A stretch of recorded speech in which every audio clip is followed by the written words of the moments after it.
for taking this time to join us on this very important two-part webinar series that the Southern African Wildlife College is very proud to be presenting to you in partnership with our partners and friends from Dallas Safari Club Foundation. So the two-part webinar series will be based on two sessions, which the one we are attending today, and the other one will be tomorrow at the same time. So basically, the webinar series is just around, ecological literacy and decision making. And so basically our decisions that we take that have impact on the environment, and also some insights and knowledge on ecological literacy. So I'm just going to introduce our speaker and just share briefly what she's going to be talking about. And I hope, Sarah, I do justice in this introduction. And you can also just furthermore introduce yourself after I've done, because I know there's a lot of stuff that I'm going to miss in there. So Sarah is going to share knowledge and understanding of exciting new management and ecological insights, which will show us, or each one of us, will show how each one of us can make decisions in a way that will have a consistent positive impact on the environment and the world around us consequently. So she will also talk about when and how our decisions began negatively impact the health of our planet, and also how we can make a simple adjustment to ensure that our decisions always reflect the incredible connection that make up our amazing world. So Sarah believes that in order to inspire any change at all, we have to first feel an emotional and personal connection to that change. And when we feel motivated and empowered as individuals, we inspire others, which we can then create a united ripple effect of change in the way we decide our action. This change in our management is most urgent at policy level, which is where big organizations and government make impersonal decisions about our lives, managing our societies, economies, and nature at a larger scale. These new insights will encourage us to know what every single one of us can make a difference in our own unique way, because despite our personal circumstances and differences, our existence as a species hinges entirely on the collective shift in the way we view and manage ourselves in relation to the natural world. So that is just an introduction of what we will be hearing. And I think it is much more broader in the sense of, ecological literacy and decision making. And that's why we didn't even have a topic for what we are going to be discussing. And it is really going to be an interactive discussion. And the way it is structured is that Sarah will just go through her presentation. And as she goes through that, just bear in mind what we are looking to achieve today, for us to understand some insights on ecological literacy, and also to understand what are some of the decisions that we make that sort of have an impact on the environment. So Sarah, I think you can introduce yourself and then continue with your presentation. And then at the end, we will have 30 minutes questions. And so members and colleagues can reserve the questions. And then at the end, we will have that session where we can attend to the questions and everything. So thank you very much, and all the best with the presentation, and see you again tomorrow. Thanks. Sarah, over to you. Thanks so much, Thabang. Good afternoon, everyone. Thank you so much for being here. I think he covered it in the intro.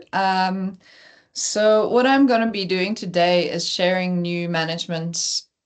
Today will be the start of the new management insights and how our social and economic stability are entirely dependent on our environment. And what I'll do is I'll go through everything without interruption. If you've got questions, just jot them down.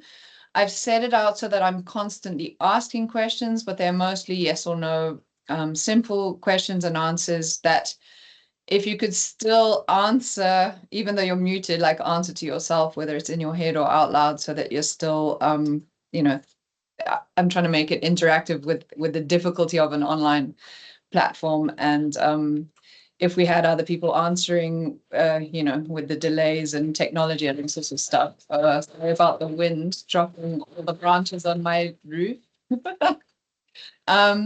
So what I'll do is we're going to have a 10-minute break about, I don't know if it's halfway through, but we'll have a 10-minute break and then continue with it. And like Thabang said, we'll have a question session at the end. Oh, sorry, I've got Masasa trees right above my house, so the wind just decided to pick up right then. So basically, everything you're going to learn about today is written in a workbook that I've just published, and it's so it's going to be based on the information that's in that, and it's got the illustrations from it and things like that. Because whether you're adult or children, it's nice to look at pictures and not be bored with just lots and lots and lots of words. So if everybody's ready, and Carl, if I'm good to go, I'll just start sharing and get on with it. Thank you. Can you see my screen?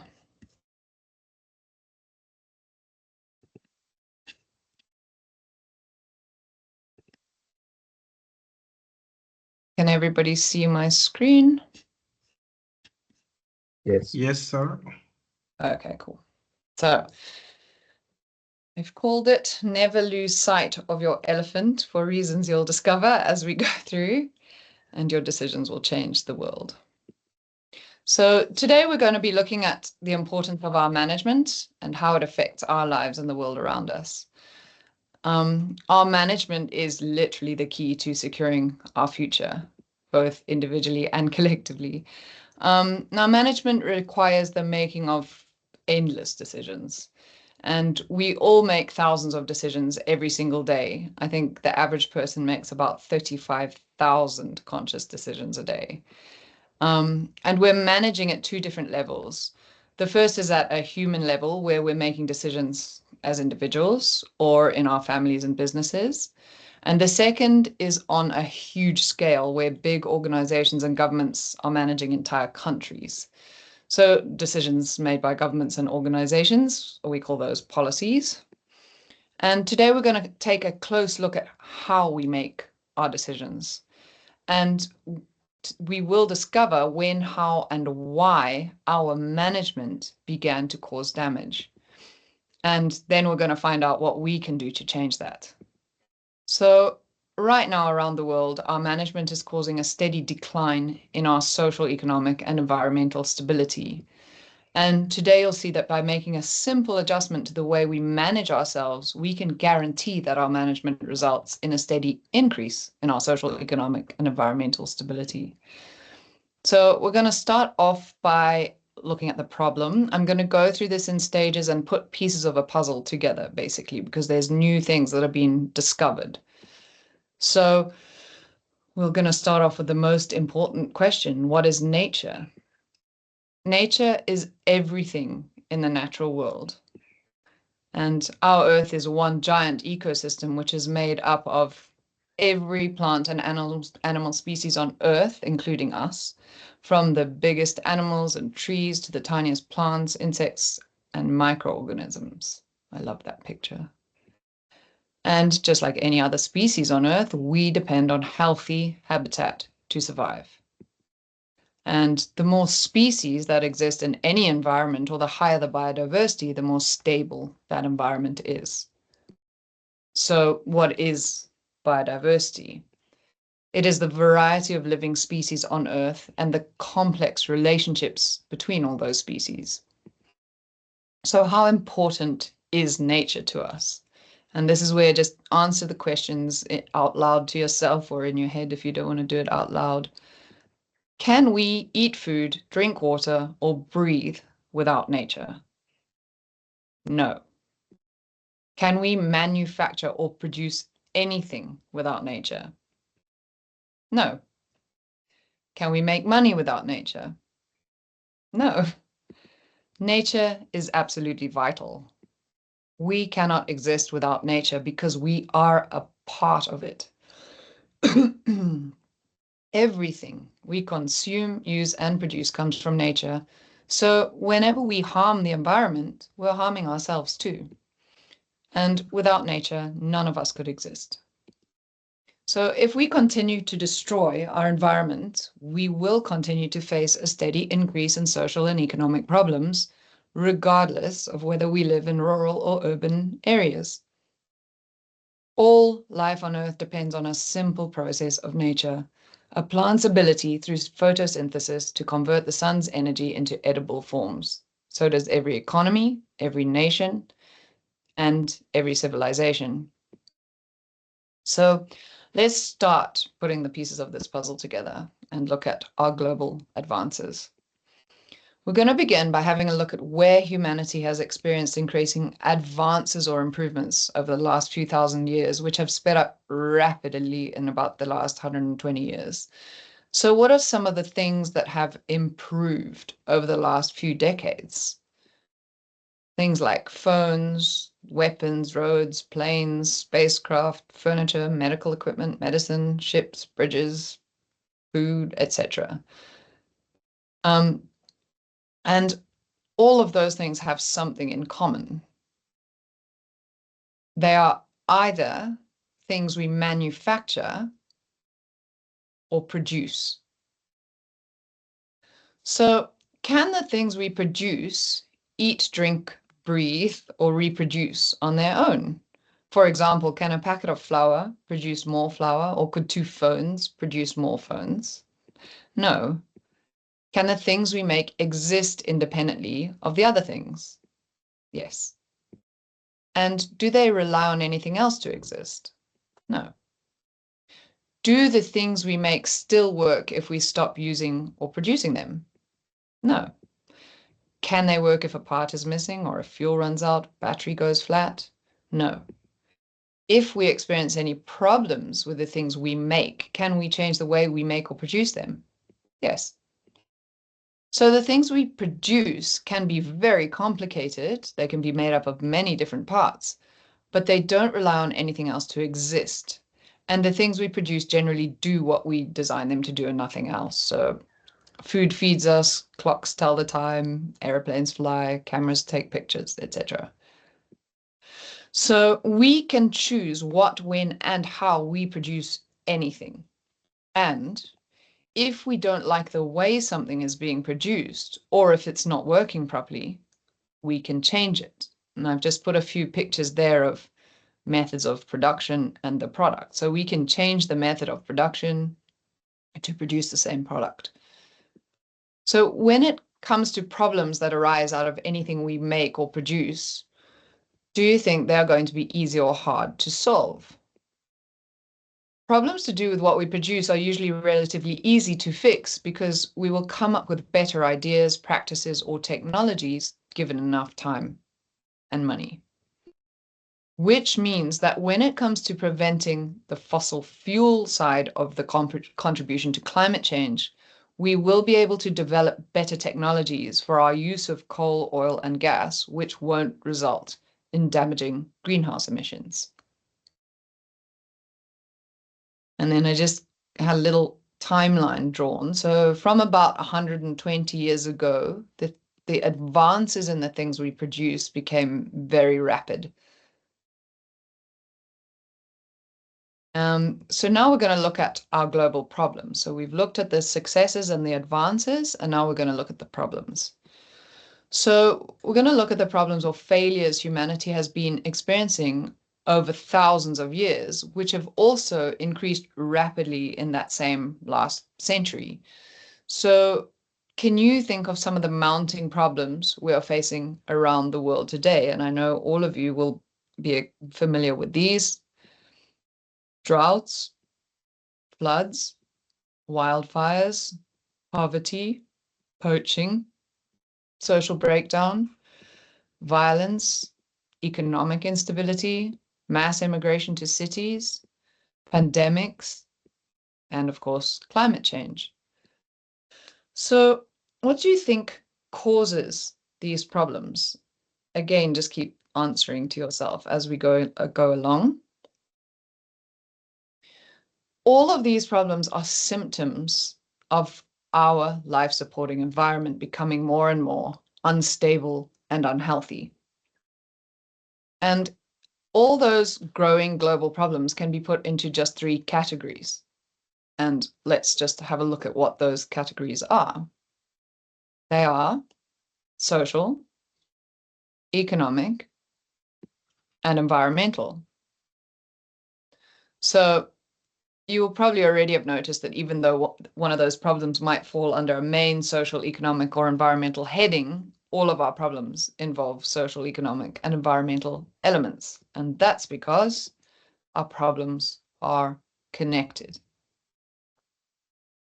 And those are just a few photos from our issues around the world.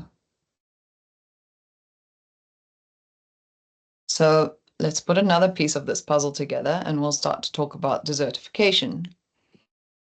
So most of the world's mounting problems, those ones we just spoke about, are far, far worse in dry, arid areas of the planet because the biodiversity loss and environmental degradation is extreme in those areas.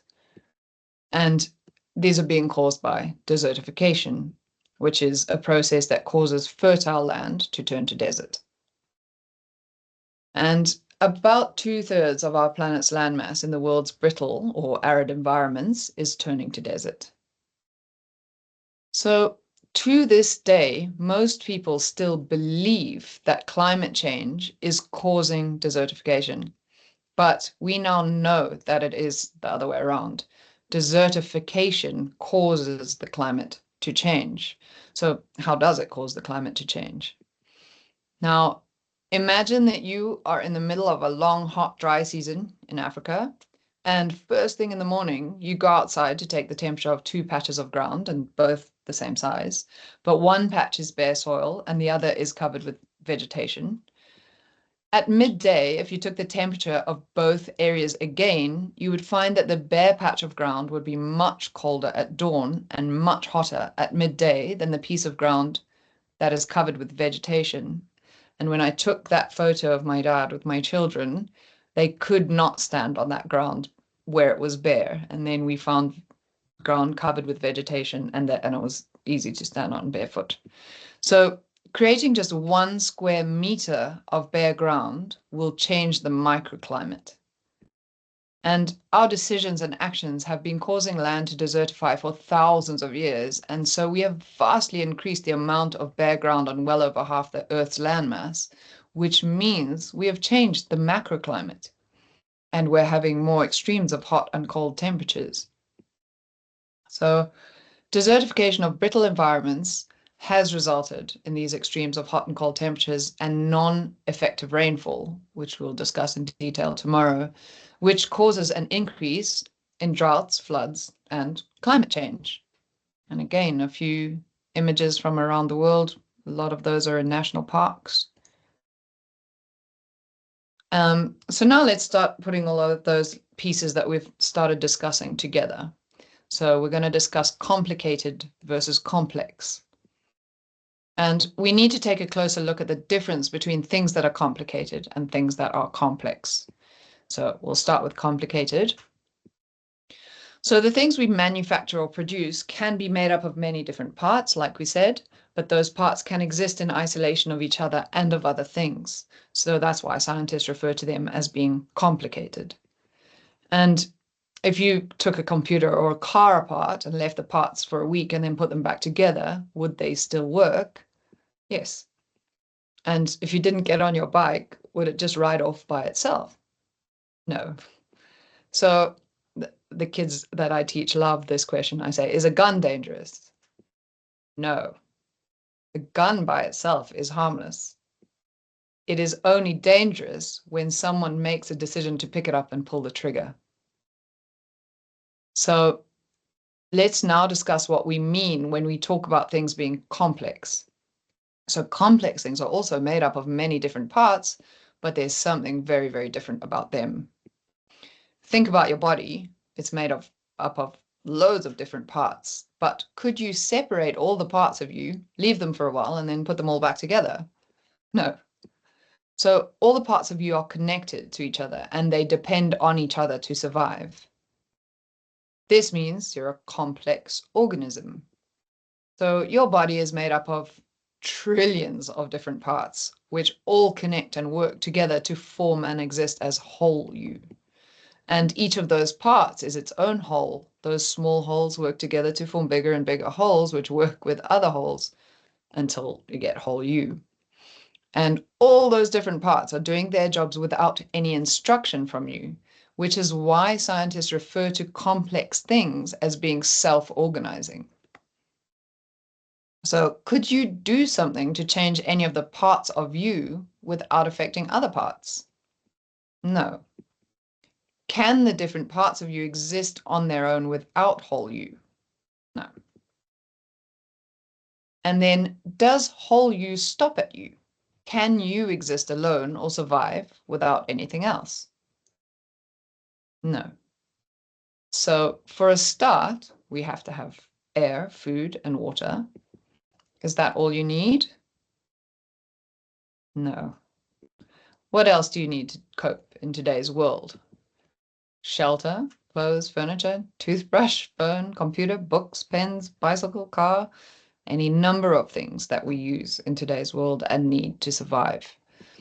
And do most of those things that we use, consume, produce, and do every day cost money? Yes.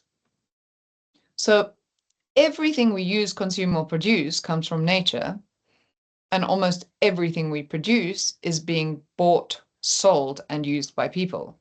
So what three things are connected in that sentence?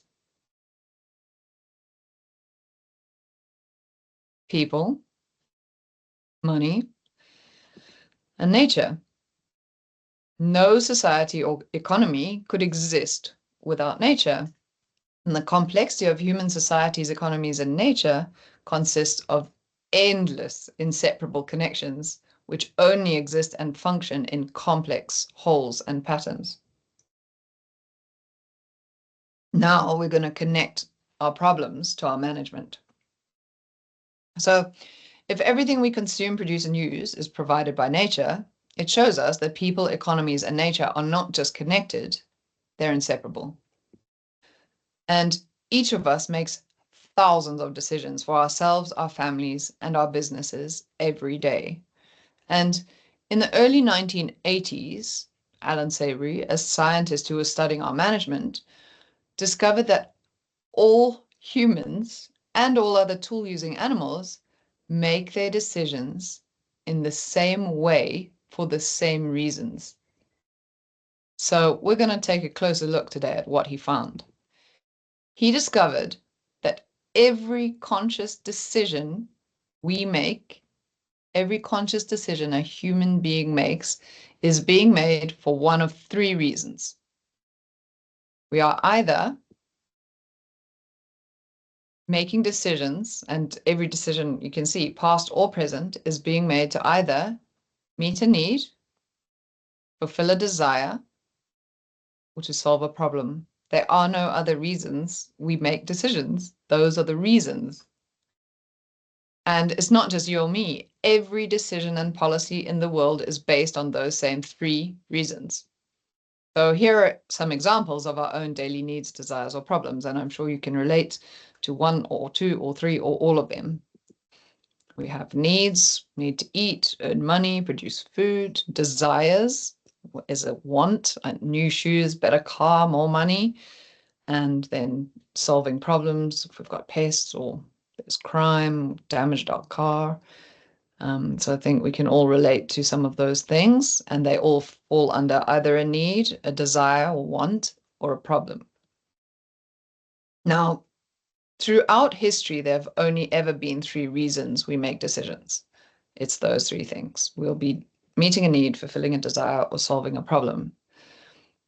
And did you know that our needs, desires, and problems are only ever made in the context of 3 objectives? So we have 3 reasons and only 3 objectives. Every need, desire, and problem on Earth is being made in the context of addressing either a social, financial, or environmental objective. And there are the same needs, desires, and problems, and I've put the objectives there. So need to eat, social, earn money, financial, grow food, environmental, and social. So you can see that our needs, desires, and problems fall under those 3 objectives. So all our decisions automatically have a social element because every decision is being made by people. And our decisions can be influenced by many, many different factors. They can be what we've been taught, past experience, friends' advice, peer pressure, etc. There's so many reasons: advertising, personality, fashion, fear, emotions, goals, cost. So now we've looked at what we manage, looked at what we produce, and now we're going to look at the difference between those things. Can we say that societies, economies, or nature are the things we manufacture? No, we don't manufacture them. And we're not referring to printed cash. It's not the same thing. No. If we do not manufacture people, economies, and nature, what do we do with them? We make decisions about them. And if our management requires the making of countless decisions, it means we are not manufacturing or producing ourselves, our economies, or the environment. We are managing them. If every one of our needs, desires, or problems are made in the context of addressing either a social, financial, or environmental objective, then it means human beings only manage 3 things: ourselves, our economies, and our environment. If those are the only things we manage, then the question we come back to is, what do we classify everything else as? Everything else would be classified as what we manufacture or produce. So through people managing economies, we use nature to produce everything imaginable. Everything we produce comes from nature, and eventually everything we produce goes back to nature. So the more synthetic the product, or the more unnatural the method used to produce it, the worse the damage will be to the environment, resulting in an increase in social, economic, and environmental problems. So now we'll look at an example demonstrating that most of our actions will have social, financial, and environmental elements to have to think about. So take a minute, try to think of a financial transaction that doesn't involve or affect people, money, and the environment in both the short and long term, and you won't be able to come up with one.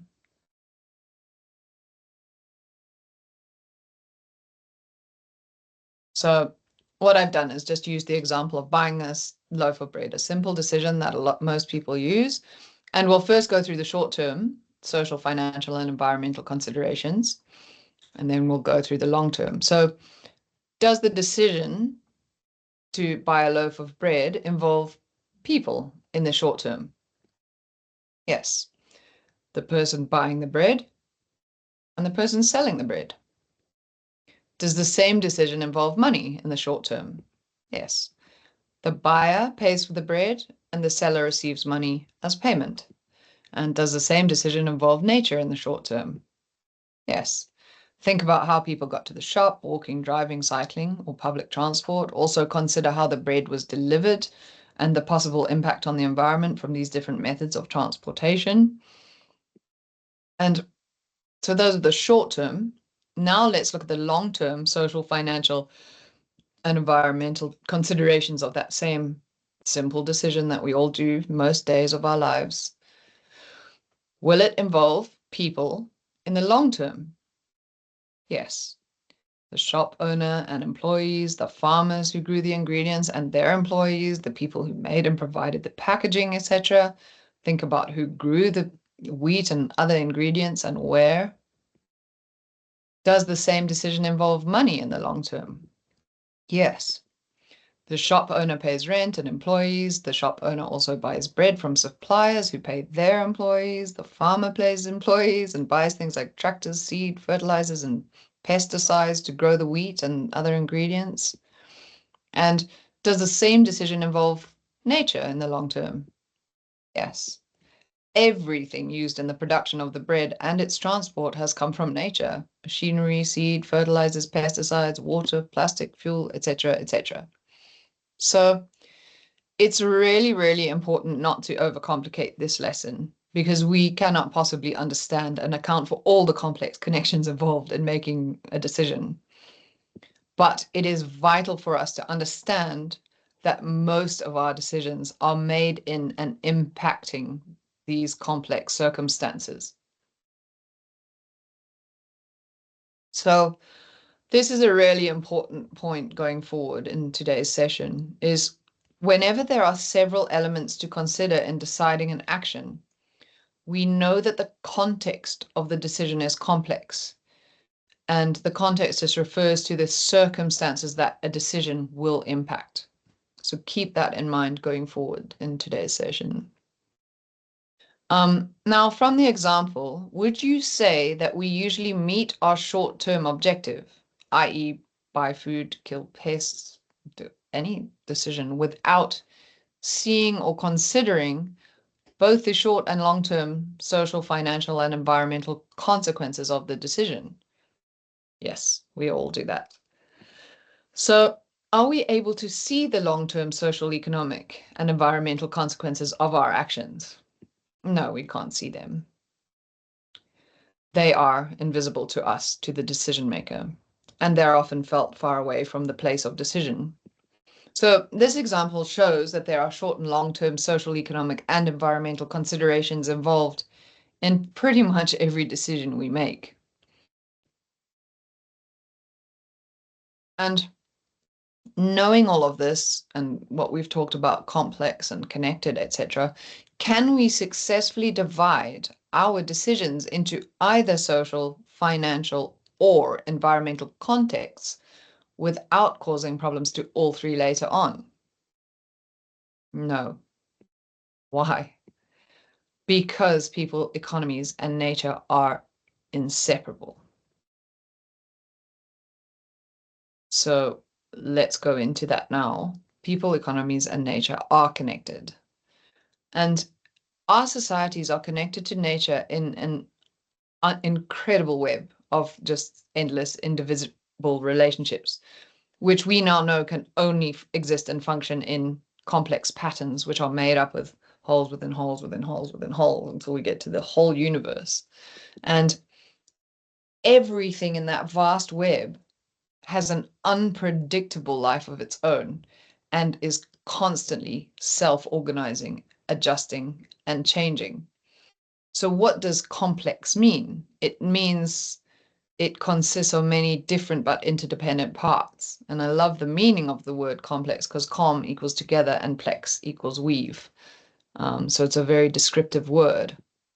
And what does self-organizing mean? It describes the way complex things can organize their collective behavior to create order amongst themselves without any outside intervention or instruction. So a simple example of what it means to self-organize, adapt, and continue is to think of your own body again. And if you get sick or hurt yourself or even lose a limb, can your body continue? Yes, your body can find a way to heal, adjust, and continue. And is your body the same afterwards, or would some things be different? Some things would be different. Now, are you in control of your body healing itself, or is it able to self-organize and do it on its own? Our bodies can self-organize and heal. Now, the same self-organization that happens in our bodies is constantly happening between people, economies, and nature. And a good way to describe it or think of it is if you answer these questions to yourself. If we destroy thousands of plant or animal species, does nature stop existing? No. If we lose a limb, will our bodies necessarily just stop? No. If millions of people die, does society stop? No. If we make decisions that damage our finances or collapse an economy, do they stop? No. If everyone in a government or big organization dies, will the government or organization stop? No. Can we control any of these things? No.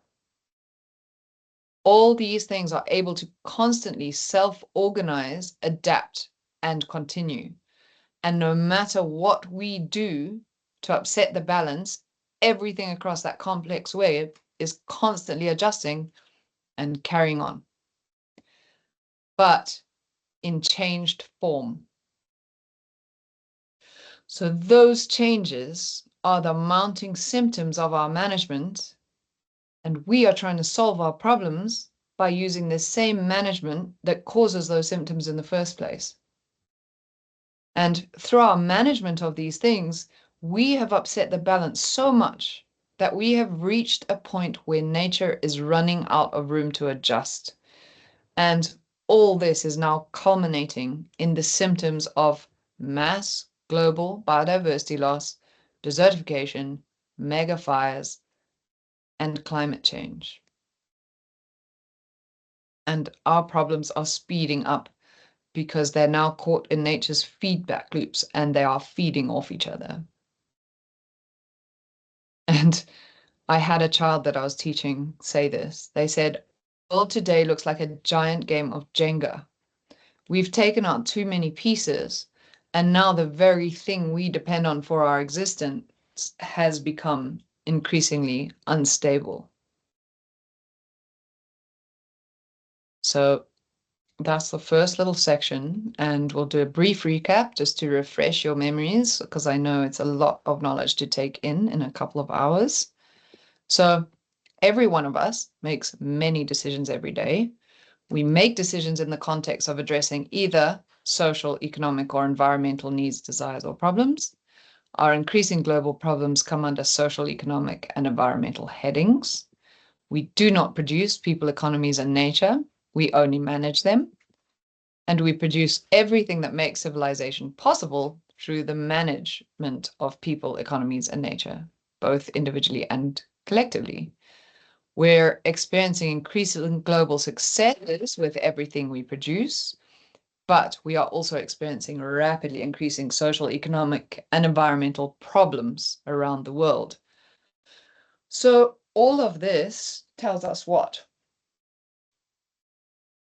Our management is failing on a global scale. So I added that to that little picture.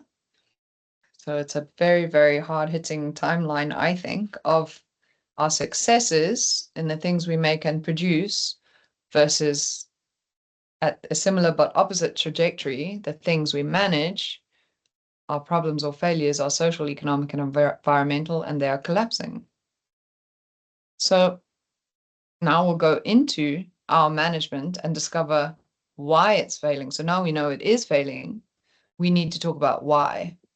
So if our increasing problems are social, economic, and environmental, and those are the things we manage in order to produce everything, it tells us that almost every problem we're trying to solve must be an unintended consequence or symptom of how we manage ourselves.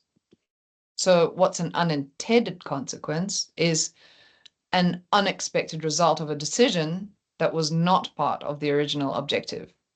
If we base a decision on one part of something complex, we can usually meet the short-term objective of the decision, but because that part is connected to other parts, the decision inevitably ends up affecting those other parts later on, but it's delayed and invisible. So this is a hard-hitting sentence. The unintended consequences of every action, practice, or policy can be traced back to someone, somewhere, making a decision. So being able to meet the short-term objectives of our decisions has prevented us from associating the long-term consequences with how we decided the action in the first place. So our inherited way of making decisions doesn't account for the complex circumstances or context that the action is going to impact. Now, we can look at a real life example of us doing this, of us meeting a short-term objective and walking away and not seeing the long-term consequences. So let's look at dealing with a rat problem. So the most common action we take to eradicate any pest, whether it's plant or animal, is to use a poison. And what are the knock-on consequences of poisoning rats? Rats eat poison, get sick, and eventually die. And at that point, the short-term objective of getting rid of the rats has been met, and we all walk away, pat ourselves on the back and say, well, we've done it. But what are the long-term consequences that we don't think about or see naturally? Predators, such as birds, cats, snakes, etc., might eat the poisoned rats and they die too. And fewer predators for the rats will result in more rats. And more rats will result in us using more poison to eradicate them. More poisoned rats means more predators will die. So fewer and fewer predators equals more and more rats in the long term. So even though our initial objective has been met and we've killed the rats in the short term, the decision results in a greater and growing increase in rats in the long term. So the decision has resulted in an increase in social, economic, and environmental problems. And I just put these images together because these are some of the long-term knock-on consequences of our decisions and policies from around the world. And if you look at these images, and again, just to answer out loud, looking at these images, is it easy to see that the way we manage ourselves is causing increasing social, economic, and environmental instability, and that our problems are connected and inseparable? I think so. But nobody in the world is talking about changing how we manage ourselves. Nobody is talking about changing the way we decide our actions. So instead of talking about that, we are blaming all our problems on other factors, which are the symptoms of our management. For thousands of years, we've been blaming natural resources for causing our problems. Around 10,000 years ago, I think, or 12, we began to blame livestock for causing desertification. And in the national parks where there was no livestock to blame, we began blaming elephants and other wildlife for causing environmental damage. And today, most people blame coal, oil, and livestock for causing global biodiversity loss, megafires, and climate change. But those are all natural resources, and no natural resource would ever cause a problem on its own.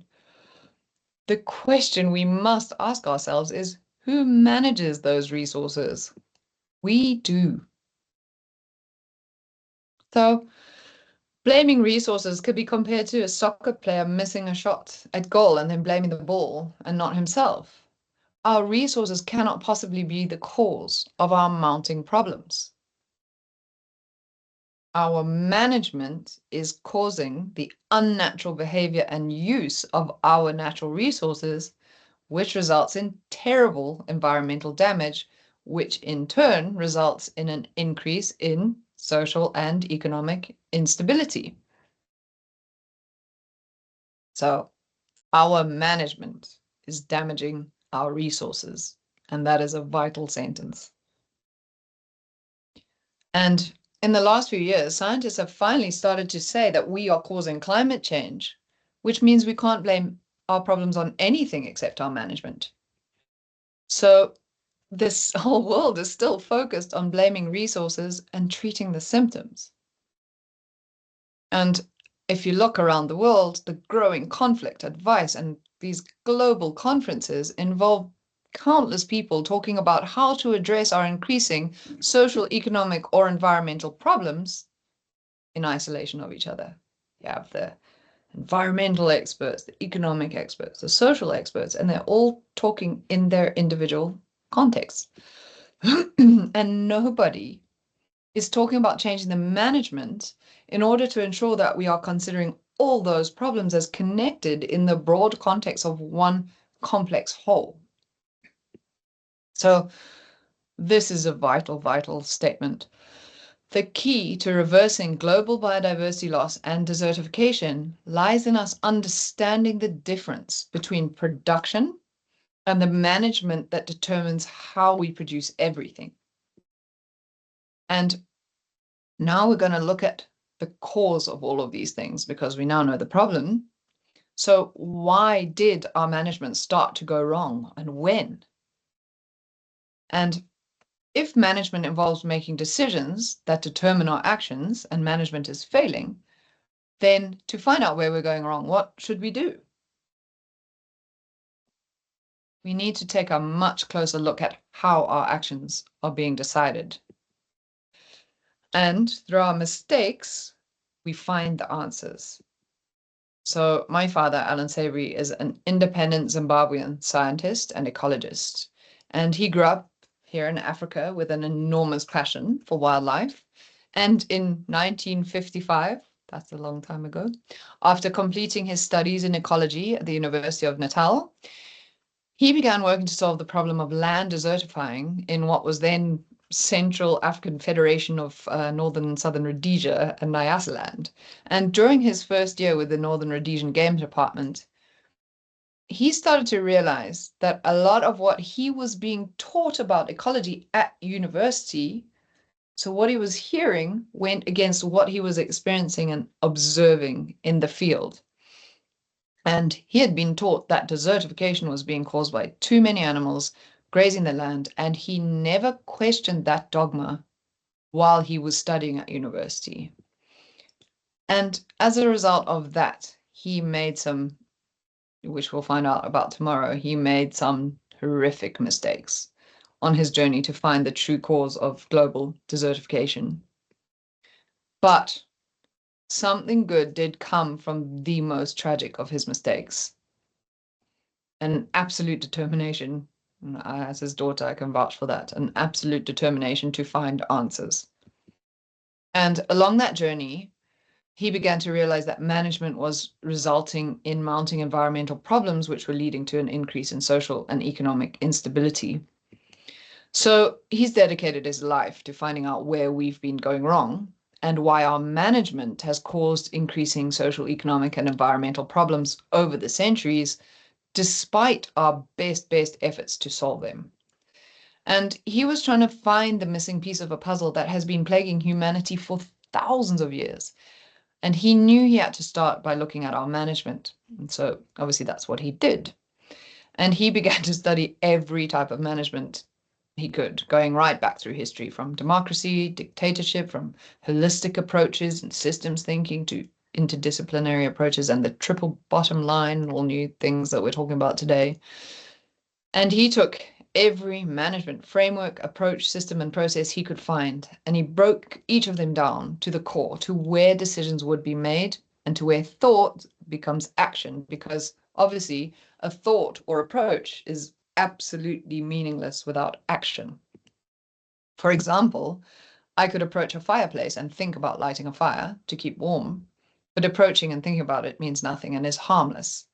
It's the decision to light the fire that will have consequences to consider. So it doesn't matter what method we use when we approach with intention or think about a project, idea, or decision. The context we use when we decide what action to take is the important part. How we decide the action is critical. And we'll find out in the next few minutes that that is where we have been going wrong.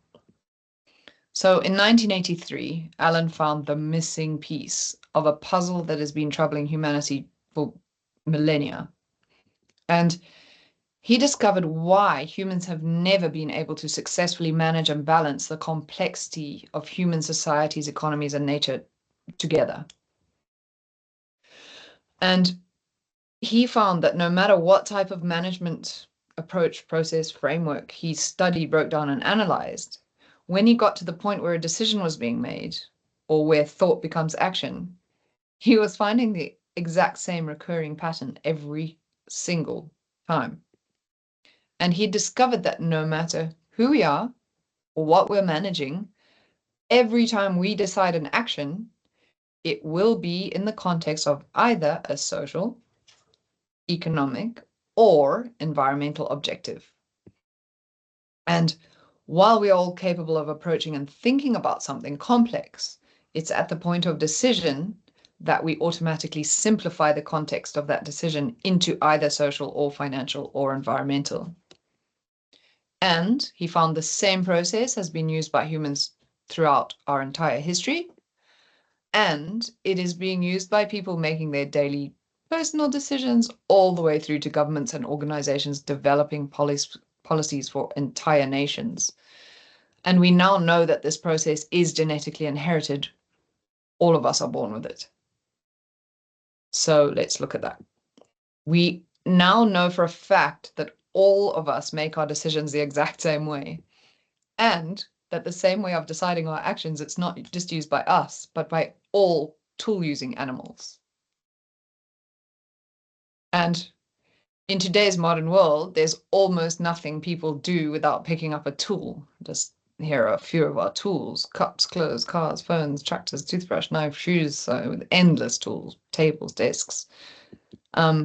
So think for a second, can you think of anything we do without using a tool? And there's almost nothing. I love this discussion with kids when I teach this. There's almost nothing we can do without using a tool, short of walking naked, because clothes are a tool, to a river and using our hands and mouth to drink the water. And now, to understand what Allan discovered, we need to take ourselves way back to a time when the only tools we had were sticks and stones. So a little journey back in time. And when our tools were simple, the context of our decisions was simple. And let's have a look at why we could just use a simple context to guide our actions. Imagine you still only had stick and stone tools. What would you be able to do with those? With stick and stone tools, could we harm or manipulate our environment? No. If we couldn't manipulate our environment with our simple tools, were we able to manage it? No. Did we have money or economies yet? No. If we couldn't manage our environment with our basic tools and didn't have money, then what were we managing? Ourselves. So if we were only making decisions for ourselves and our family groups, it meant that our needs, desires, and problems were only social ones. We only ever needed to decide our actions in a simple social context. There's a little example of when before we had sophisticated tools, we would have needed food, maybe a new animal skin coat. Very, very simple needs, desires, and problems. And we existed in balance and harmony with nature. We could not manipulate our environment, and we did not have money. So did our decisions have any environmental or economic consequences to have to consider or worry about? No. Why? Because there weren't any. We were not managing those things. Our decisions were social and they were simple. The consequences of our actions were not complex yet. So now we're going to look at the actual decision-making process that we use, and so do other tool-using animals. So this is the way all tool-using animals, including us, make decisions. We'll have a single, simple context, and I'm going back to when we only had social contexts. And we would address a social need, desire, or problem. We'd have an objective, goal, mission, vision. And we would use a tool. And in those days, it was just sticks and stones. So our technology was only sticks and stones. And the decision would be based on those number of factors that we spoke about earlier. So we'll have a quick look at an example of this process and show that it's the same by both an early human and another tool-using animal in their daily life. So a decision about making food by a human and an otter, it's a simple context for both of them, same for both. The objective will probably be for a human, I'm going to kill a deer, and the otter will be like, I need to open a clamshell. The tool for a human might be a sharpened stick as a spear, and the tool for an otter would be a stone. Decision based on what they'd been taught or experienced.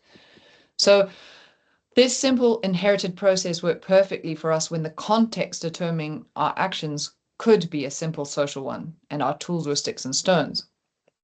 It still to this day works for all other tool-using animals because their tools are still sticks and stones and their decisions are still social. And so the context for their decisions can still be simple because they don't have social, economic, and environmental consequences to worry about. But the consequences of our actions began to devastate their habitat. So what happened to result in human decisions beginning to cause problems that didn't happen to any other tool-using animal? Fire. That was the turning point for humanity. Humans learned how to control fire. Now, when we learned how to control fire, everything changed. Fire enabled us to be able to make more and more sophisticated tools, which resulted in a total change in our behavior. So what had happened is we began to be able to manipulate nature. We domesticated plants and animals, and over thousands of years, we ended up managing our environment. We had created environmental needs, desires, and problems for ourselves. And we were then able to produce goods and started to trade items with other people using a barter system, which was the start of our economies. So we had also created economic or financial needs, desires, and problems for ourselves. Our decisions were no longer only being made in a social context. They were now being made in social, financial, and environmental contexts. And because those are connected to each other, our actions began to have social, economic, and environmental considerations and consequences. So things had changed for this tool-using animal. We had caused our actions to have complex consequences. And our decisions now had complex social, economic, and environmental considerations, which would have to be managed together. So let's look at the considerations of making a decision in complex circumstances. We'd have social, and it would have both short and long-term social effects from the person making the decision to customers, vendors, families, friends, colleagues, classmates, etc. The same decision will also have short and long-term environmental factors because everything we produce, use, and consume comes from nature. And the decision will usually have short-term as well as long-term financial considerations because everything we use or consume costs money. But when we created these complex elements to have to consider, we were not aware of the change.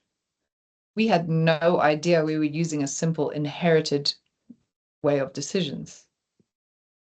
So our decisions began to involve more elements which had to be considered at the same time, but we're not born with the need or ability to do that.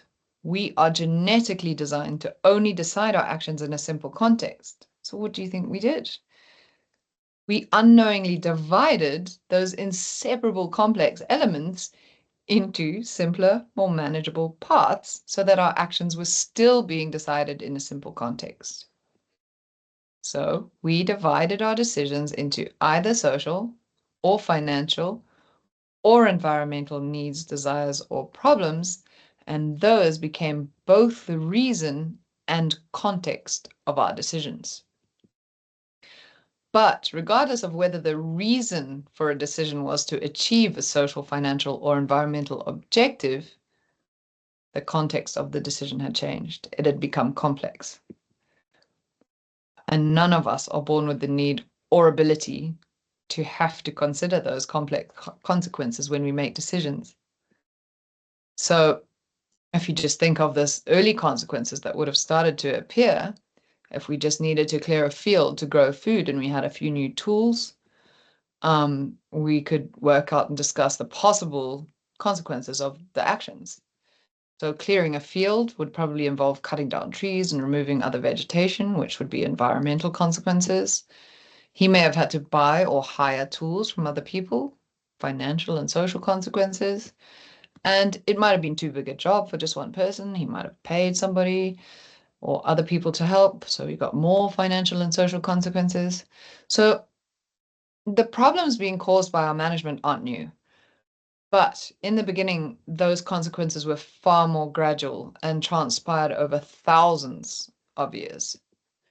And the damaging consequences have sped up far more rapidly over the last century due to rising populations and huge advances in technology. So we'll just go through one more couple of examples here, 2 examples, and then we'll go into a break. So let's look at an example of a simple context being used in today's modern world compared to a time when we only had stick and stone tools. So imagine a primitive person and a modern day person, both need food and both want to catch a fish. They use the same process. They have a social need. Their objective is to get food.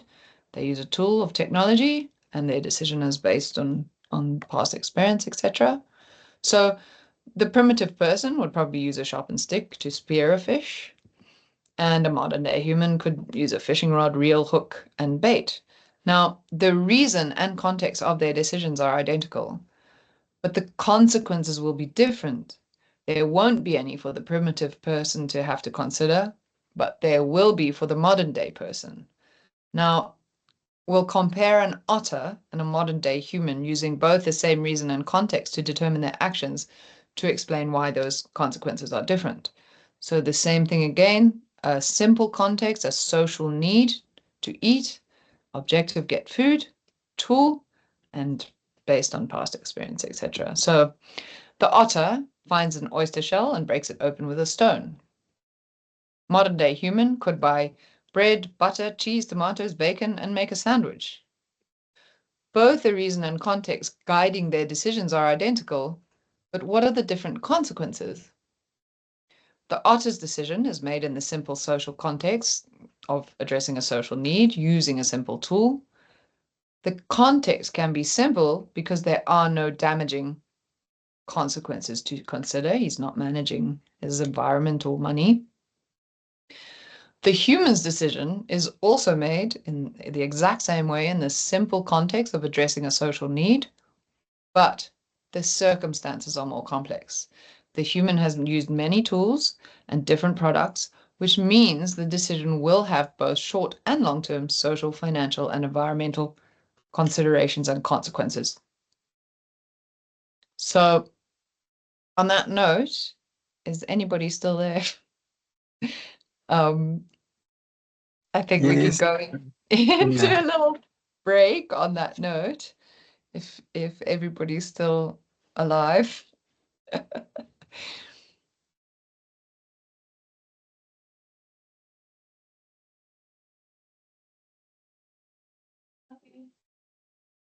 Thank you, Sarah. Okay, great. I'll see you just now.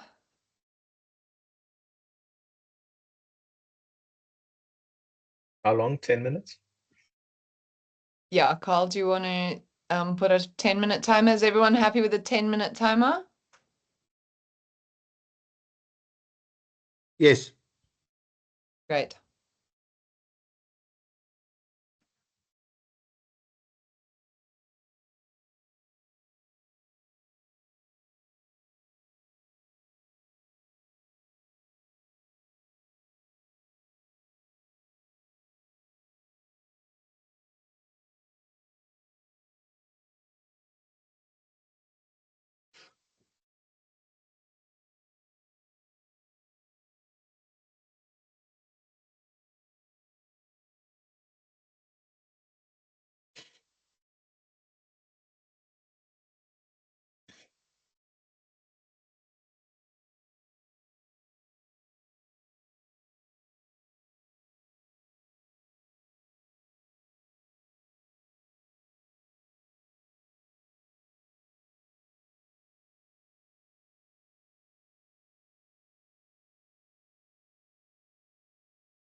Carl, will you let me know when people are back in?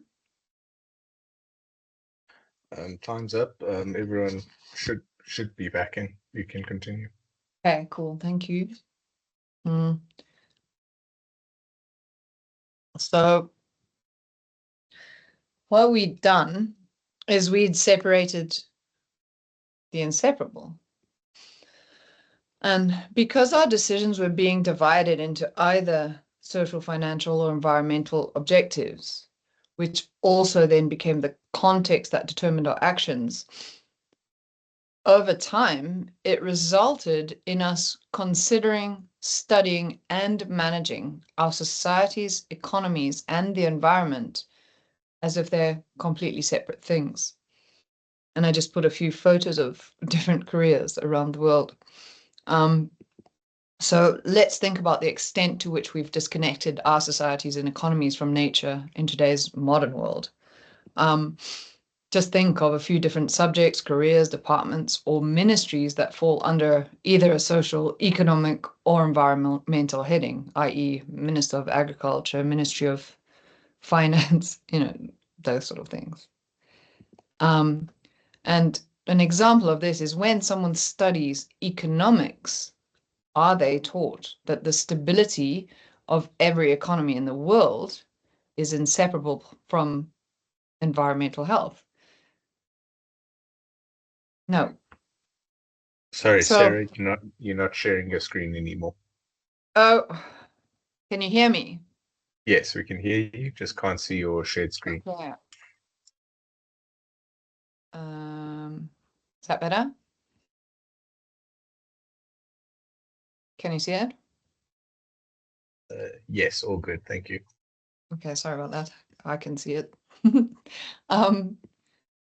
So now let me go back on here. So I'll just show you those images, but you could hear me, so it should be fine. So just example, when someone studies economics, are they taught that the stability of every economy in the world is connected to environmental health?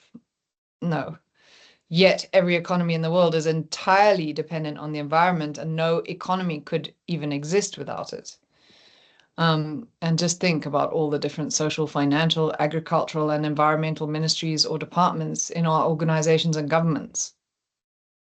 How can we ever understand or successfully manage the whole of anything complex if we are only learning about it and managing it in parts? So, could you understand water if you only studied hydrogen or oxygen without ever being taught that they are inseparable parts of a more complex whole? No. And could you manage water? If I gave you a glass of water, could you manage it by making decisions in the context of oxygen alone or hydrogen? No. Why? Because they are both inseparable parts of one complex whole. We make decisions by reducing the complex circumstances our actions will impact into simple, incomplete contexts, which is why you'll often hear people refer to our current management as being reductionist. And we must teach ourselves how to adapt and make our decisions in the complete context of the circumstances they will be impacting. Now, our management is failing, and my father, when he was discovering all this stuff, discovered that the answers can be found in Jan Smuts' theory of holism and evolution. And I love this quote from Smuts. He said, "Everywhere we look in nature, we see nothing but wholes, not just simple wholes, but hierarchical ones. Each whole is a part of a larger whole, which itself is a part of a larger whole. Fields within fields within fields, stretching through the cosmos, interlacing each and everything with each and every other. A progressive series of wholes stretching back from inorganic beginnings to the highest levels of spiritual creation. Everything in the natural world is connected and functioning in these complex wholes and patterns. And this is very important. While we can learn about the parts, it must be with the understanding that we cannot manage them as parts because they are inseparable from a far more complex whole." And this is what inspired the title of my book. It's a story about an elephant. And I found a parable about blind people being asked to touch different parts of an elephant, and it started this whole sort of analogy for me. And this was our orphaned elephant. So it's an actual elephant and a parable about an elephant. So when these blind people were asked to feel different parts of an elephant, each of them thinks that they're touching something different. It's a fan, it's a wall, it's a rope, a spear, snake, a tree. And that is because they are each only experiencing a part of the elephant. None of them understands what they are touching as a whole elephant. So if they each only experience parts of the elephant, could they possibly know what an elephant is? No. And if they each studied those different parts in great detail, would they then know that they were part of a whole elephant? No. Would they be able to successfully manage an elephant by deciding their actions in the context of different parts without affecting the elephant as a whole? No. Why? Because those different parts of the elephant are not separate things. They are each an inseparable part of one whole, complex elephant.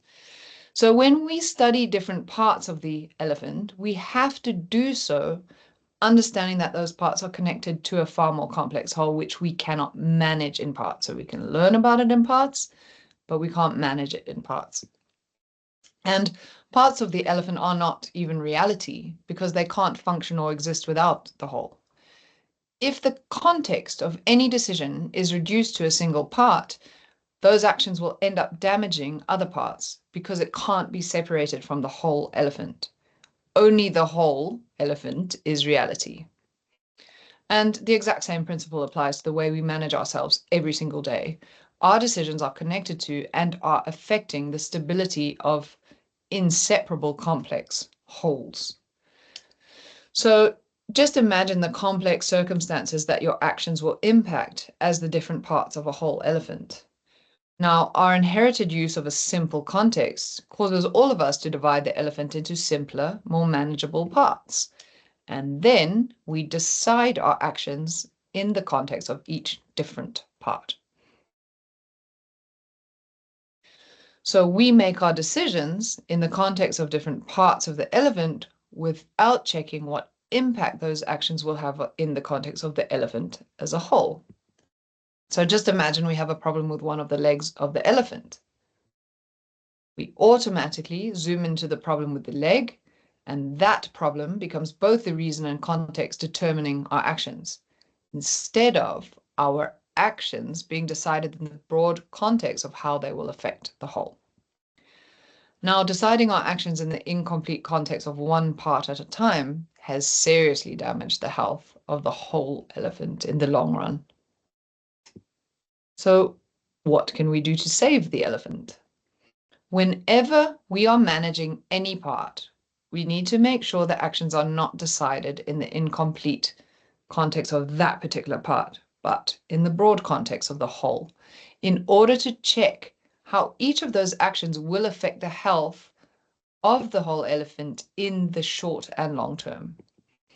So if we don't learn to do this, the health of the elephant will continue to deteriorate. Now, where do we lose sight of it? And this is a very important statement in today's world as well. The word holistic has been around for over 100 years, and it is so frequently used for so many different reasons. Holistic health, holistic education, holistic approach, etc. And this makes it crucial to understand that the concept of holism being described in this work is something entirely different to the word holistic as it is very generally applied around the world today.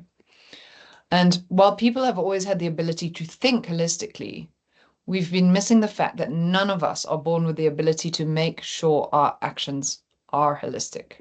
So our thoughts can be holistic, but our actions are not.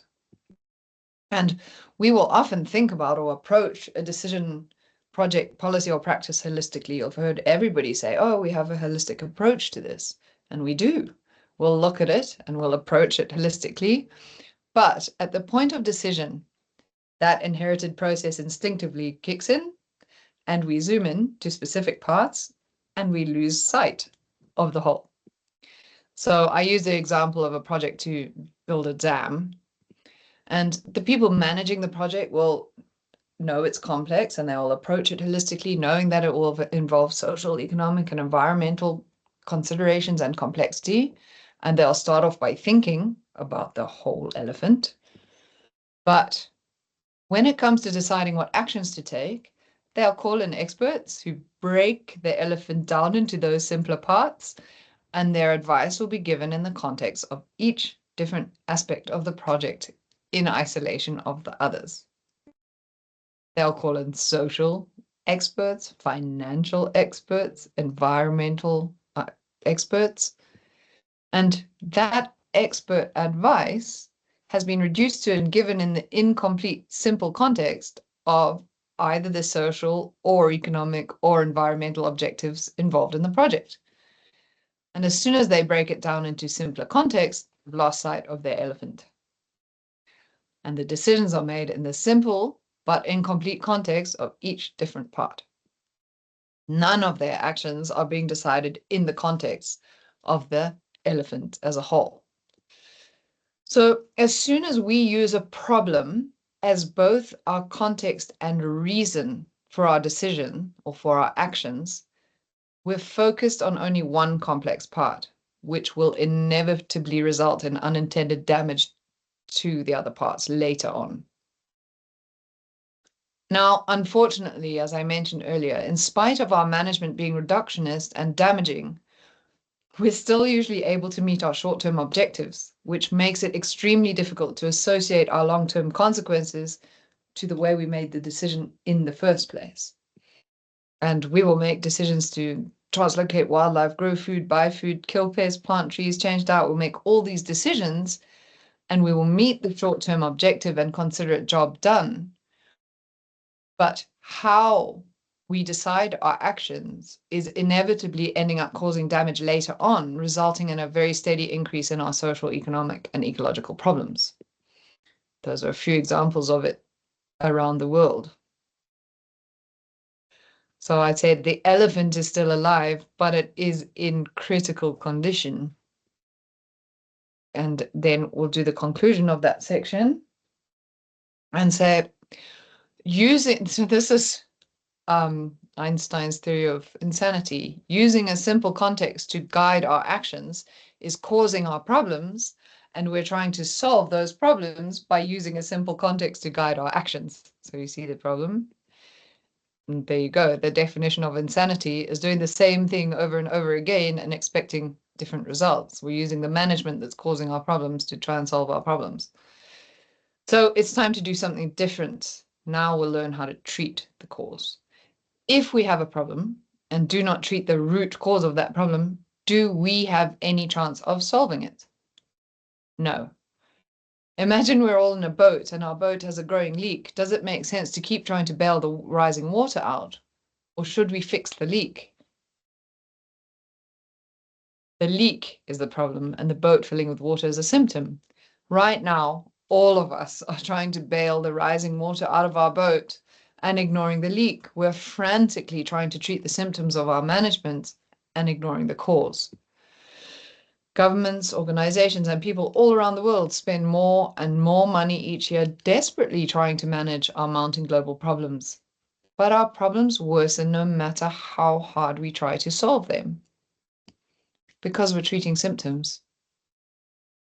And as long as we continue to only treat symptoms, our problems will continue to escalate unabated. We have to unite beyond personal differences and stop the leak. So we need to make the shift from treating symptoms to treating the cause. So how do we teach ourselves to use the broad context of the whole elephant to guide our decisions so that we're able to check all the elephants of any suggested action together? The context determining our actions must become broader. And this will ensure that we always keep sight of the whole elephant regardless of what part of it we are managing.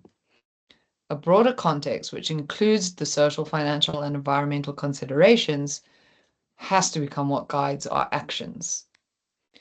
We will then use that broad new context to determine our actions, regardless of whether our reason for a decision is to address a social, financial, or environmental objective. So we'll have the same reasons, broader context.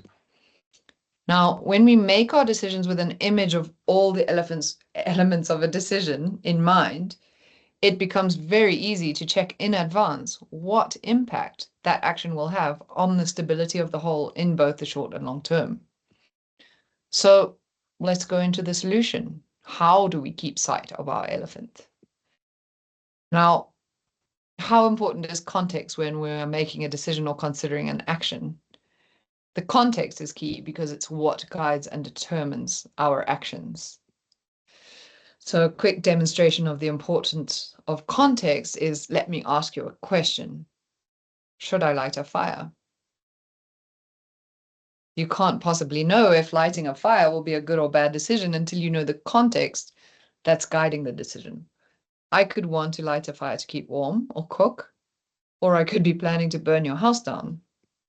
With more information or a broader context to guide our decisions, it makes it easy to check for potential knock-on consequences and work out whether the actions we take will be good or bad. And the more information guiding the action, the easier it becomes to check the potential short and long-term outcomes and prevent ourselves from meeting short-term objectives at long-term expense. So a broader context is absolutely essential to successful decision-making. So I'm going to go through how we develop a broad new context, but we're not going to do it. I'm just going to take you through the process because obviously it takes a lot of heartfelt sort of thinking because it's unique to the individual. So because this work is based on the theory of holism, this new process is called holistic management, and our broad new context becomes our holistic context. And I like calling it a whole text because holistic is an old word which has been used so often. And when people hear that word, it often throws them off the fact that in this case, the word holistic is being used in reference to an entirely new concept. So we'll go from a simple narrow context, which results in incomplete decisions and damaging and unavoidable knock-on consequences, to a broader context, which is complete or whole decisions, which prevents damaging knock-on consequences. So now we're going to apply what we've learned and see how to develop and use this broad new context to guide decisions. So don't forget that none of us are born with the need or ability to think about complexity when we make a decision. So even though this new process is very simple, it involves a conscious change and it does take a little bit of practice at first. And none of us would hesitate to do a software update on our phone or computer if we needed it. And getting used to that update takes a little time. Now, our brain is the most sophisticated computer, and we have a very long overdue update that needs to be installed in order to fix an outdated glitch. So remember the outdated decision-making process we still use today. And what we're going to do is show you the very simple change or upgrade we need to add to that inherited process that will literally set us on a new trajectory, both individually and collectively. And that's it. We have the same process, but instead of a simple single context, we broaden the context of our decisions. That's it. Now, we will, of course, still have our social, financial, and environmental needs, desires, and problems to address, but from now on, we will address those in a broader, far more meaningful context. Now, you will use your broad context to guide your decisions and determine most of your actions from now on. And we can never achieve a holistic context, but it's like a North Star. We orient ourselves to it. And from now on, we use our holistic context to guide our needs, goals, missions, visions, practices, and policies to just make sure we're always choosing the best possible actions for the current unique and changing circumstances. Now, not every decision we make can be perfect, of course, but when our actions are being guided by a broader context, it absolutely guarantees consistently better decisions. So we're never going backwards. So let's put it into practice. So the first thing we need to do when we develop our own holistic context is determine the circumstances we will be managing. It could be a whole person, whole family, whole group, school, community, business, organization, all the way to a whole country. And a holistic context ties our physical and financial stability to environmental health so that we no longer think of those as separate things, and they gradually start to become connected in our minds. And it doesn't need to be long or too detailed at all. Mine is like a quarter of a page, but it must be very meaningful to you because it's there to guide and determine where your decisions will take you. So when we write it, we only describe what we want and not what we don't want. So the first thing you must ask yourself is, what kind of life do you want your decisions to lead you towards? Because this is going to determine your actions and where you want to go. So imagine how you want your life to be based on the things that are most important to you. Remember, we have to first and foremost connect to change and feel it at a personal level before we will ever see it at a bigger level. Think about your home and how you'd like to live. Think about the food, water, and air quality, work conditions, income, physical and mental health, what kind of medical, educational, and health facilities. Think about spending time with family, friends, or your partner, your community, holidays, hobbies, sport, religious and spiritual needs. So once you complete that, and that takes a little while because it has to be short but meaningful, ask yourself this question. Can any of us have that life we've just described if our environment is deteriorating? No. So the next thing we must do is describe what our surrounding environment must look like way into the future for us and our future generations to have the lives we most desire. And just think about and describe a very healthy, biodiverse landscape with an abundance of plant and animal species. And if you're on your own land, you can describe what you want to see there. And if you live in rural areas or on a farm, you can do the same thing. But if you live in a city, you can describe the health of the surrounding environment and the surrounding countryside. And when developing a holistic context in a group situation, this immediately unites everyone towards a common environmental ethic and restoring the health of our environment.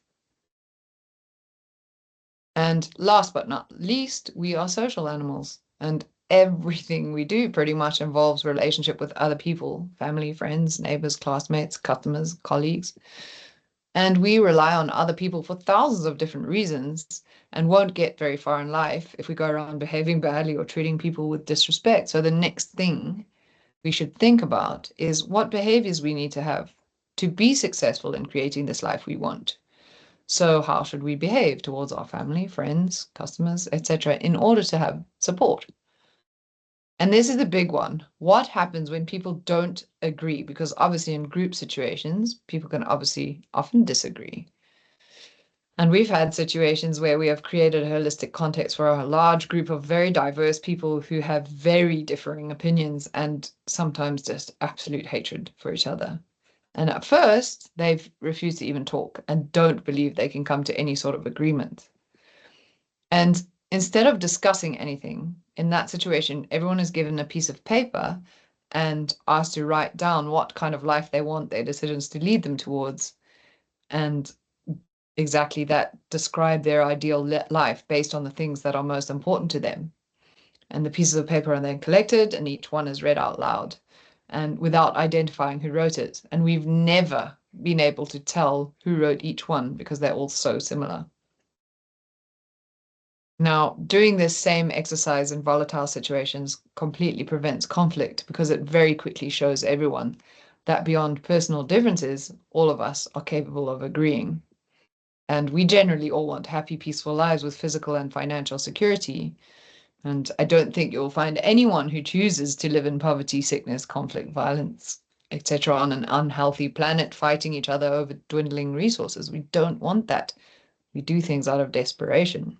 So at the end of the day, no matter who we are, what we do, if the elephant dies, we will die with it.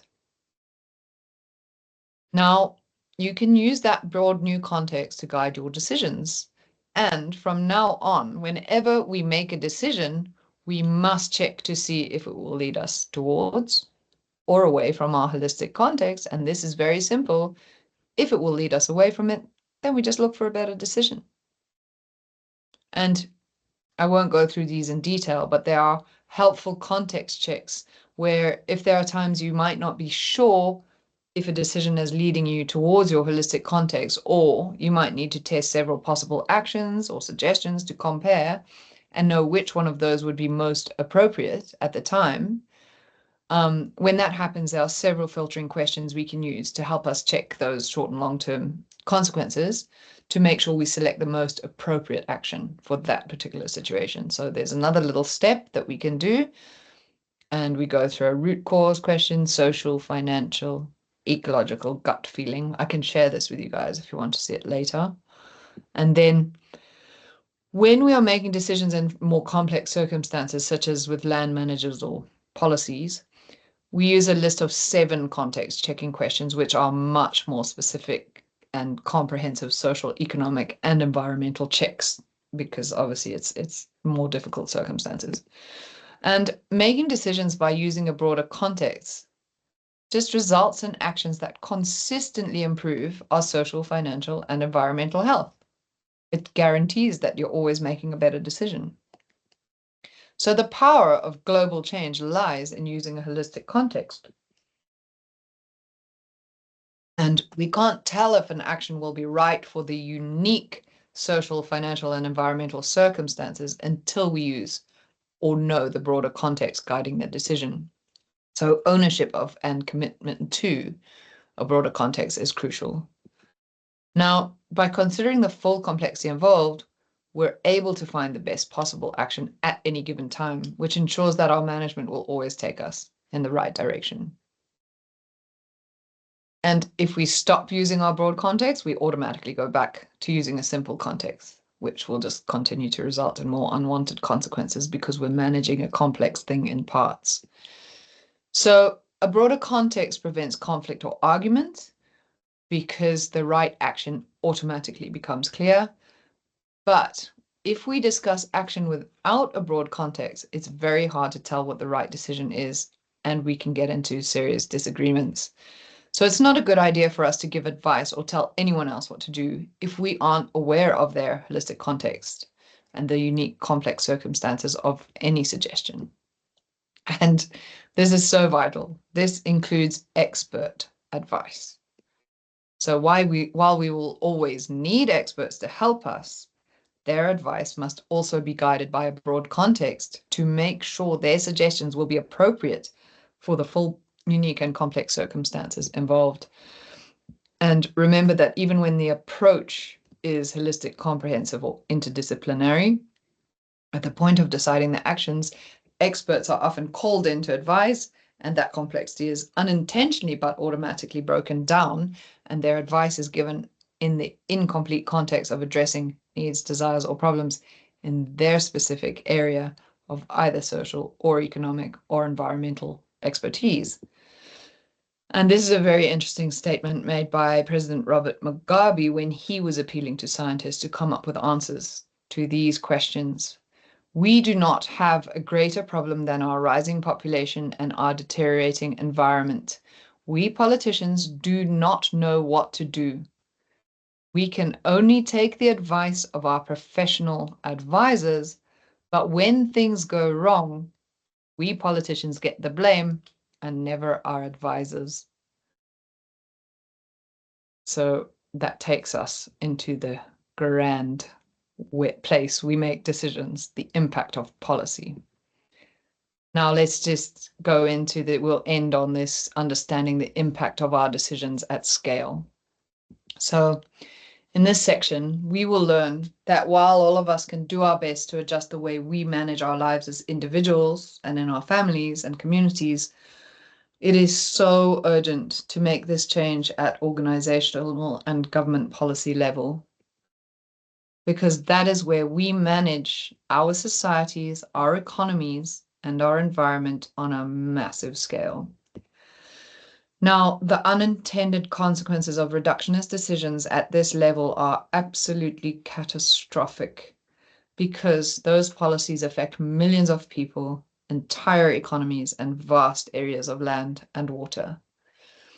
Unfortunately, that's not the only problem we're faced with when it comes to governments and large organizations, because we are also dealing with the fact that as soon as we form any government or any organization, it completely takes on a life of its own. Now, organizations are formed by us, but they do not behave like humans. They're formed by humans, but don't behave like humans. Organizations and governments do not think, behave, or get treated the same as individuals. Decisions and policies that are made by organizations are not those that any one of us would make. Organizations as entities are absolutely incapable of having feelings. Organizations are not able to feel compassion, show common sense, or admit error. If you or I made a decision, which you can see in these photos, that poisoned thousands of people, animals, and plants, or wasted billions of dollars, would we be held accountable for it? Yes. But governments and organizations are not held accountable. They can't be. And they do not have an individual's common sense or empathy, which means that they develop policies that can destroy the environment and harm or even kill people or animals, and nobody can be blamed. Organizational policies can destroy land and cultures and waste trillions of dollars because that organization is not capable of thinking like you or I would. Combine this with reductionist decisions, where the governments focus on and meet the short-term objectives of individual ministries with no consideration to the complex short or long-term consequences. Government policies are developed with other organizations, but not with independent citizens, and institutions will go against the very purpose they are set up for in order to fund and protect that organization. So, after all of this, organizations are not doing things wrong on purpose. Even if every single person running an organization has the best intentions, the organization still would not behave, think, or act as an individual. That is the nature of the organization. And what are the consequences of that? Governments and organizations around the world are developing policies for each of their different ministries and departments in isolation of each other. They are listening to narrowly trained experts whose advice is given in the incomplete context of addressing the needs or problems of each separate ministry. No known policy on Earth is based on the fact that the social and economic stability of the country is totally dependent on and inseparable from environmental health. Yet, every policy suggestion any government or organization makes will involve and affect the people, economy, and environment across the entire country. The inability of organizations to think rationally is called institutional stupidity. Now, this problem, combined with reductionist decisions at scale, is causing rapidly increasing social, economic, and environmental problems, resulting in increasing conflict and chaos around the world. If you look at it, governments and policymakers have been talking for years. We are now on the 29th UN Climate Change Conference. That is almost 30 years of COP conferences with no sustainable solution in sight. And the reason we are not solving our problems is because we are discussing, studying, and deciding our actions in the incomplete context of each different symptom or problem. And we're treating climate change as if it is a scientific problem, but it's not. Climate change is not a scientific problem. It's a management problem. The whole world needs to be talking about changing management, which would unite us beyond our differences towards regenerating the health of our environment and enable us to see and manage our problems in the broad context of the whole. Now, this is one policy and the consequences of reductionist policies at scale. The process, context, and reason for our decisions remain the same, whether it's an individual or organizational decision. But now we can see there are far bigger and more damaging consequences when policy actions are being decided by a government for an entire country. And the most damaging policy on Earth And the most damaging consequences of our outdated management at policy level is that agriculture has become the most destructive extractive industry on the planet.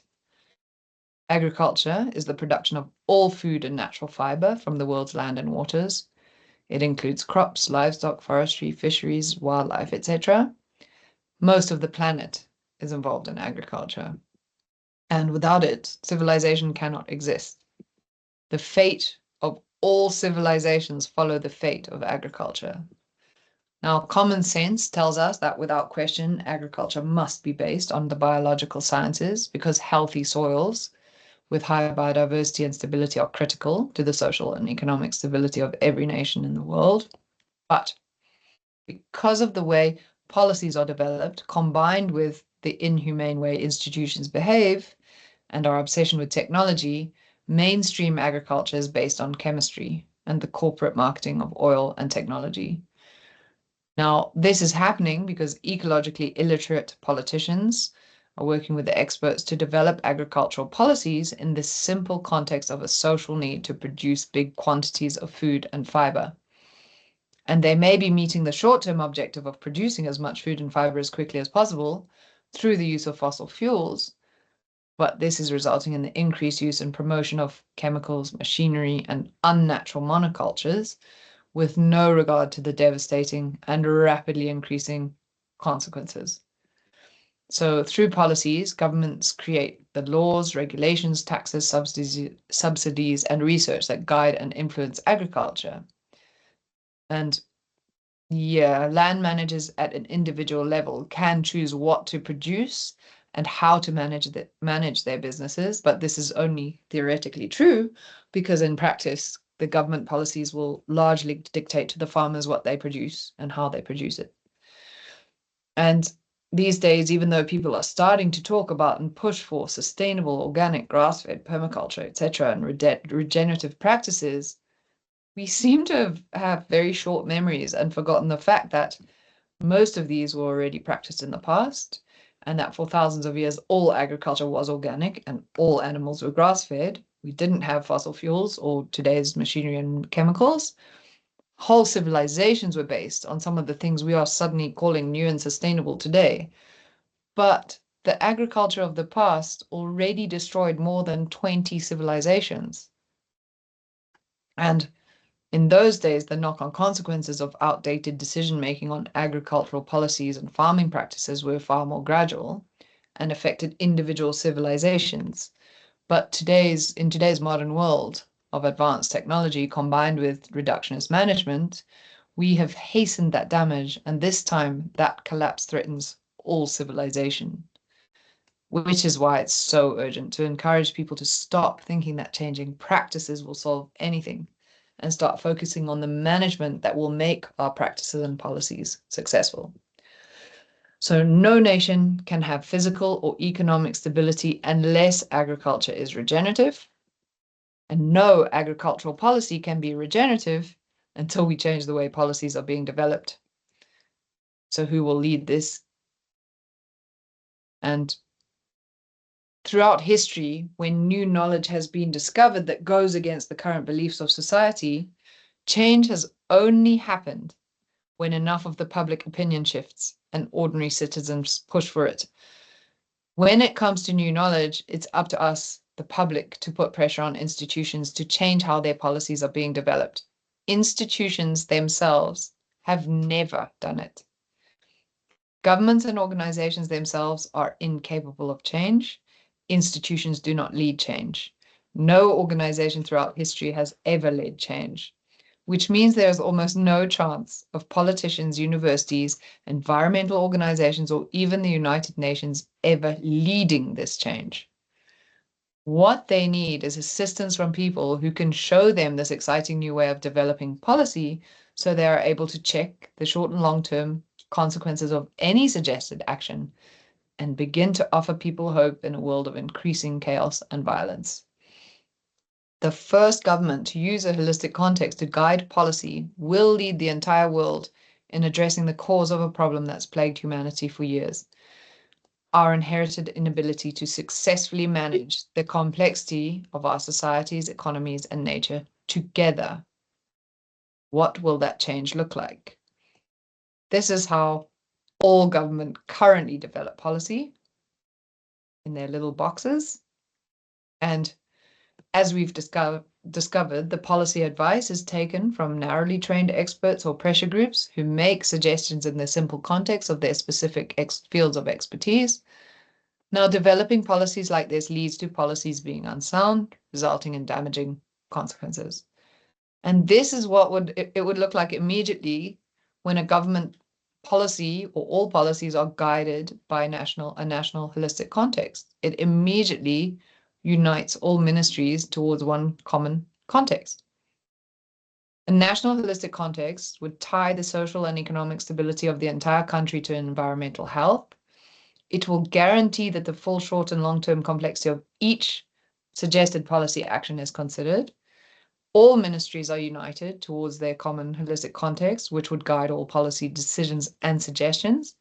And expert policy advice would be filtered through the process to make sure the suggested actions will be sound. And this ensures that any policy that passes through the process will be socially, economically, and environmentally sound in both the short and long term. Now, the first country to develop an agricultural policy using this new management framework and base their actions on the fact that their nation's physical and economic stability depend on environmental health will have the first ever socially, economically, and ecologically sound policy in history.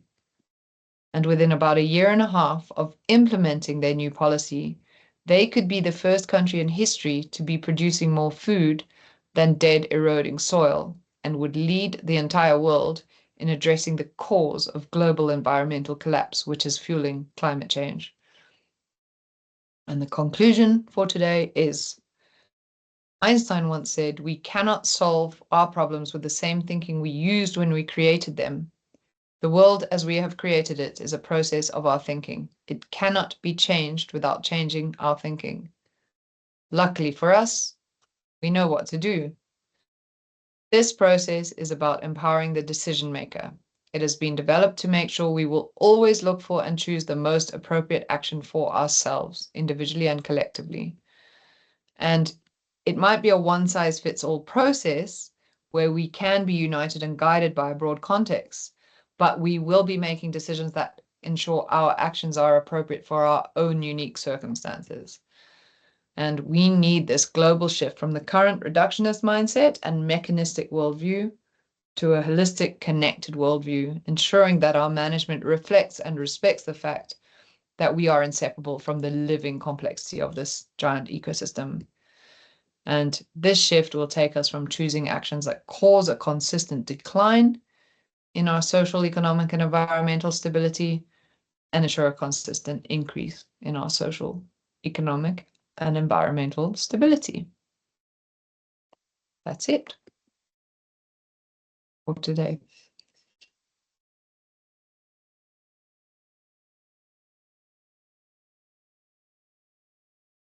How do I'm trying to make this bigger. Okay.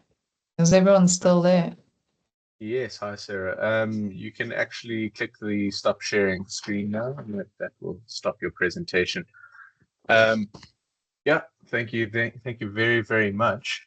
Before we all duck out for the afternoon, I've been asked if everybody would mind turning their cameras on, and I can take a screenshot of all attendees today, if that's all right, please. Thabang asked me very nicely. So please, if we can do that, and I'll take a screenshot for everybody. That's nice. I've literally been talking to a screen. I felt very like everyone who says in one day. All right. Just 20 seconds or so, and then I'll take a screenshot and we can all turn off and we'll reconvene. Anyone else want to put your screen on? No? Maybe I should put mine on. Practice what I'm preaching. All right. No more takers? Hi, Carmen. All right. I'm going to take a screenshot of us now. 3, 2, 1. Perfect. Thank you. I got a nice screenshot for Thabang. I hope he's happy with that one. Yeah, so I've also I've made the link for tomorrow. You'll see another meeting pop up for tomorrow with the link again. It's just one more recurring meeting. Just follow that link and it will bring you straight back to this meeting room. But on behalf of Thabang, who couldn't make it now at the end, he got called out for some important matters. I just want to say thank you on behalf of the Wildlife College. It was very informative, and I'm definitely going to be awake in bed tonight contemplating how I can make my own personal changes. So thank you very, very much, and yeah, I look forward to seeing everyone again tomorrow. Thank you, Sarah. Thank you. And I'm stopping the meeting now. Okay, cool. Thank you. Or the recording. Thank you very much.